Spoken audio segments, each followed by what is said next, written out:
Palang pintu kereta api tak menutup, mobil dan 2 motor tertabrak kereta api, 3 orang meninggal. 150 prajurit mengiringi jenazah dalam prosesi pemakaman Sinuhun Pakubuwono.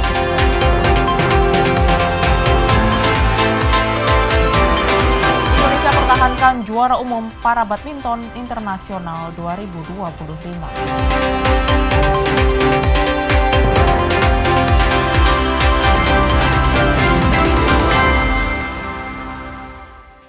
Saudara, bagaimana kabar Anda hari ini? Semoga selalu sehat. Selain 3 informasi tadi, sejumlah informasi menarik lainnya akan kami hadirkan untuk melengkapi Kompas Jateng hari ini. Selama 30 menit ke depan, Kompas Jateng menyajikan informasi independen dan terpercaya seputar Semarang, Jawa Tengah, Yogyakarta bersama saya, Noveli Hasanah.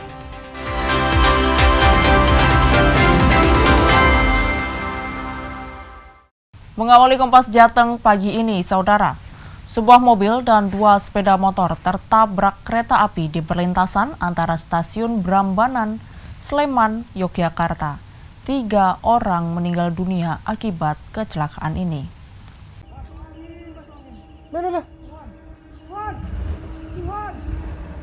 Inilah detik-detik kereta api Bangunkarta jurusan Jombang Pasar Senen menabrak sejumlah motor di pintu perlintasan Brambanan di Sleman, Yogyakarta pada Selasa pagi. Menurut saksi mata, palang perlintasan kereta api tidak menutup dan sirine tidak berbunyi saat kecelakaan maut terjadi. 3 orang meninggal dunia dan 4 orang luka-luka. 3 orang yang meninggal dunia adalah pengendara sepeda motor. Sementara 4 korban luka-luka adalah pengendara mobil minibus dan penumpangnya, terdiri dari sepasang suami istri serta 2 anak. Di mana kejadian tersebut melibatkan 1 mobil dan 2 unit sepeda motor. Jadi korban ada 7 orangnya. Kita masih melakukan pemeriksaan dan penyelidikan bekerjasama dengan PT KAI. Yang pasti arah dari kendaraan tersebut dari arah kalau mobil dari arah utara ke selatan, sedangkan sepeda motor dari arah selatan ke utara. Meski ada dugaan kecelakaan terjadi akibat palang pintu perlintasan yang tidak menutup, namun polisi masih belum bisa memastikan penyebab pasti kecelakaan. Michael Aryawan, Kompas TV, Sleman, Yogyakarta. Sorotan lainnya, saudara, masa Aliansi Masyarakat Pati Bersatu atau AMPB menggelar aksi di depan Mapolda Jawa Tengah Selasa kemarin. Menyusul penetapan 2 orang aktivis Pati ditetapkan sebagai tersangka. Keduanya ditetapkan tersangka karena melakukan pemblokiran Jalan Pantura pada 31 Oktober 2025 saat aksi pemakzulan Bupati Pati Sudewo. DPR sudah ada keputusan. Dalam aksinya, massa membawa poster bertuliskan "Bebaskan seluruh tahanan", Bupati Pati harus tanggung jawab hingga pejuang demokrasi, bukan kriminal. Mereka menuntut agar Teguh Istianto dan Supriyono alias Boto dibebaskan. Salah satu tokoh Aliansi Masyarakat Pati Bersatu mengaku akan terus menyuarakan pembebasan 2 aktivis yang ditahan Polda Jawa Tengah saat aksi pemakzulan Bupati Pati Sudewo karena melakukan aksi pemblokiran jalan di Pantura Pati, Jawa Tengah. Mereka menilai tindakan kepolisian sebagai presiden buruk bagi kebebasan berpendapat dan demokrasi daerah. Tuntutan dari warga Pati, kami menuntut untuk dibebaskannya 2 tokoh kami sebagai tokoh aktivis yang menyuarakan pertama masalah kebijakan di pajak itu ya, yang kedua tentang etika seorang pejabat. Dan kami menganggap pejabat Kabupaten di Pati itu Dewo itu secara etika sudah legitimasi di mata masyarakat udah jatuh. Dan itu pun sendiri kan sudah ada aturan di undang-undang itu ya, KPMPR. Seorang pejabat jika membuat kegaduhan publik atas kebijakannya itu kan harusnya mengundurkan diri. Nah, itu salah satu yang menjadikan patokan kami itu juga. Aksi berlangsung tertib meski diwarnai orasi keras dan yel-yel. Pihak kepolisian sempat mengizinkan keluarga Teguh Istianto dan Supriyono alias Boto untuk menjenguk di ruang tahanan. Heri Widodo, Kompas TV, Semarang. Jawa Tengah. 150 prajurit mengiringi jenazah dalam prosesi pemakaman Sinuhun Pakubuwono ke-13. Nantikan informasinya usai jeda.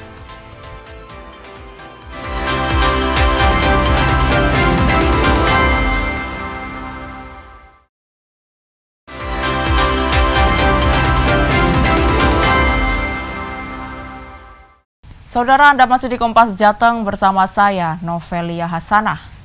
2 pekan setelah banjir besar surut, kondisi Jalan Pantura Kaligawe Kota Semarang rusak parah. Median jalan porak-poranda, sementara lubang besar tampak di tengah badan jalan. Setelah genangan banjir surut, Jalan Pantura Kaligawe Kota Semarang berlubang hingga aspal mengelupas. Pengendara yang melintas pun harus ekstra hati-hati.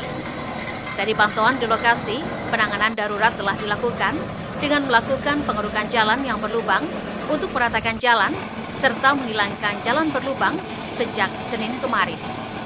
Upaya perbaikan jalan dilakukan mulai dari kilometer 3.500 hingga kilometer 4.550. Usai penanganan darurat ini, rencananya 1 hingga 2 bulan ke depan akan dilakukan perbaikan dan peninggian Jalan Pantura Kaligawe Kota Semarang dengan cara dicor. Prahayuda Febrianto, Kompas TV, Semarang, Jawa Tengah. Kita beralih ke sorotan lainnya, Saudara. Makam Raja-Raja Mataram di Imogiri, Bantul, Yogyakarta menjadi tempat peristirahatan terakhir Sinuhun Pakubuwono ke-13. Prosesi pemakaman pun berlangsung sesuai adat dan tata cara Keraton Kasunanan Surakarta. Abdi dalam makam Raja-Raja Mataram di Imogiri, Bantul, Yogyakarta menyiapkan liang lahat sejak Senin siang untuk pemakaman Pakubuwono ke-13 pada Rabu 5 November 2025. Untuk sementara, lokasi pemakaman akan dijadikan satu kedaton dengan mendiang Pakubuwono ke-12. Prosesi pemakaman diawali dengan serah terima jenazah dari keluarga Keraton Surakarta kepada abdi dalam makam Raja-Raja Mataram di Imogiri, Bantul, Yogyakarta untuk selanjutnya disolatkan sebelum dimakamkan. Cuman ya kalau kita persiapan dari keraton ya untuk Imogiri sendiri ya cuman persiapan bedah bumi ini. Tahlil bedah bumi terus kita bedah bumi. Udah cuman itu. Udah di sini cuman untuk Imogiri cuman bedah bumi aja. Nggih, semuanya prosesinya di Keraton Surakarta ya. Selain pemakaman, Keraton Surakarta juga menyiapkan sejumlah hal, salah satunya menyiapkan kereta bersejarah untuk mengantarkan jenazah Pakubuwono ke-13. Namun sebelum mengantarkan jenazah, kereta berusia 100 tahun ini dilakukan perawatan, termasuk sedikit perbaikan dan pengecatan kereta. Kereta jenazah akan ditarik dengan 8 kuda. Selain kereta jenazah, ada 2 kereta lain yang mengiringi proses pemakaman, yakni kereta Morosebo dan kereta untuk menyebar udik-udik. Nah, nanti ada 3 kereta, ditarik 8 kuda, itu yang 2 ada kereta untuk sawur sama pengiring, itu ada 2 kereta tarik kuda 2. Gladi bersih kereta jenazah Grada Pralaya juga dilakukan dengan mengelilingi kompleks Keraton Surakarta dengan harapan bisa digunakan dengan baik saat prosesi pengantaran jenazah Sinuhun Pakubuwono ke-13. Tim Liputan Kompas TV, Solo, Jawa Tengah, dan Bantul, Yogyakarta. Sementara itu, sebanyak 150 prajurit dan 9 bergodo disiapkan untuk mengiringi jenazah dalam prosesi pemakaman Sinuhun Pakubuwono ke-13. Para prajurit mengawal jenazah Sinuhun Pakubuwono ke-13 hingga ke Loji Gandrung. Prajurit keraton dari berbagai kesatuan mulai bersiap di sebelah barat Keraton Kasunanan Surakarta, Jawa Tengah, Rabu pagi. Kemudian mereka mulai masuk keraton untuk kemudian bersiap di bangsal Magangan. Dari bangsal tersebut, jenazah Sinuhun Pakubuwono ke-13 akan dibawa menuju peristirahatan terakhirnya. Pasukan akan mengawal hingga titik peralihan kereta di Loji Gandrung. Kalau mengawal atau keberangkatan sehandap sampai dalam Kanjeng Susunan Pakubuwono ke-13 itu prajurit Keraton Surakarta sudah dipersiapkan kurang lebih 150 personel dan kurang lebih 9 bergoto. Antara lain, satu adalah musik, kor musik, kedua prajurit Tamtomo, ketiga prajurit Prawiranom, keempat prajurit Jayeng Astro, kelima adalah prajurit Sorogeni, keenam Joyo Suro, ketujuh adalah Doropati, kedelapan adalah prajurit Baki, dan terakhir adalah prajurit Panyutro. Prajurit Panyutro adalah khusus untuk pengawalan jenazah Sinuhun. Sebanyak 150 personel prajurit ini berjalan mengiringi kereta jenazah yang ditarik kuda. Ini merupakan prosesi yang sama setiap upacara pemakaman Raja Keraton Kasunanan dan sudah turun-temurun. Widi Nugroho, Kompas TV, Solo, Jawa Tengah. Indonesia pertahankan juara umum para badminton internasional 2025. Nantikan informasinya usai jeda.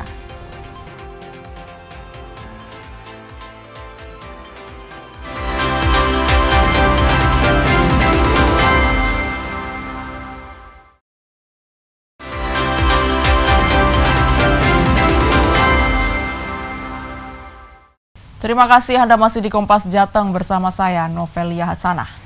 Kementerian Transmigrasi menyiapkan 1.000 beasiswa patriot untuk mahasiswa lulusan universitas top di Indonesia. Lewat program ini, pemerintah tidak hanya mengirim sumber daya manusia unggul, namun juga pembentukan pemimpin muda yang mampu membangun kawasan transmigrasi. Menteri Transmigrasi Muhammad Iftitah Sulaiman Suryanagara menegaskan, beasiswa Patriot akan dibuka untuk 1.000 mahasiswa terpilih yang mendaftar dari berbagai perguruan tinggi di Indonesia. Program ini juga membuka peluang double degree dengan universitas luar negeri melalui kolaborasi dengan Undip. Nantinya, mahasiswa penerima beasiswa Patriot akan ditempatkan di 154 kawasan transmigrasi dengan kawasan prioritas Batam, Solare di Merauke, Sulawesi Tengah atau Sulawesi Barat. Dan lewat program beasiswa Patriot diharapkan transmigrasi tidak lagi dipandang hanya memindahkan masalah, namun juga upaya pendistribusian SDM unggul. Sekarang yang sedang kita fokuskan, kita punya 154 kawasan transmigrasi. Yang sekarang kita fokuskan ada di 3 tempat.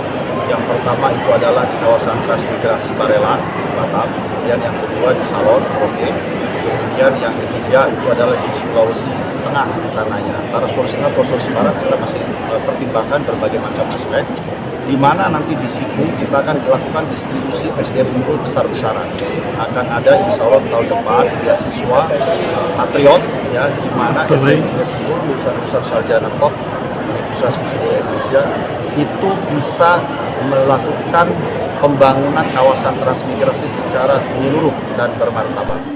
Rektor Universitas Diponegoro Semarang Suwarnomo menegaskan, Undip sebelumnya telah menjalankan ekspedisi Patriot dan menurunkan ratusan mahasiswa serta dosen ke berbagai wilayah transmigrasi. Mudah-mudahan kita bisa mengidentifikasi yang diinginkan oleh Pak Menteri, sehingga ada data-data awal untuk pusat pertumbuhan baru, sehingga tadi juga pertanyaan dari mahasiswa, apa ini hanya memindahkan masalah dari Jawa keluar Jawa, saya rasa sangat clear dijawab oleh Pak Menteri dengan contoh-contoh yang sudah berjalan, ada evidence based.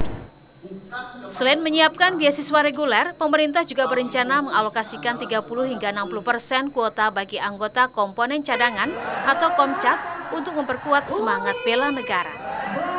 Senat Puji, Kompas TV, Semarang, Jawa Tengah.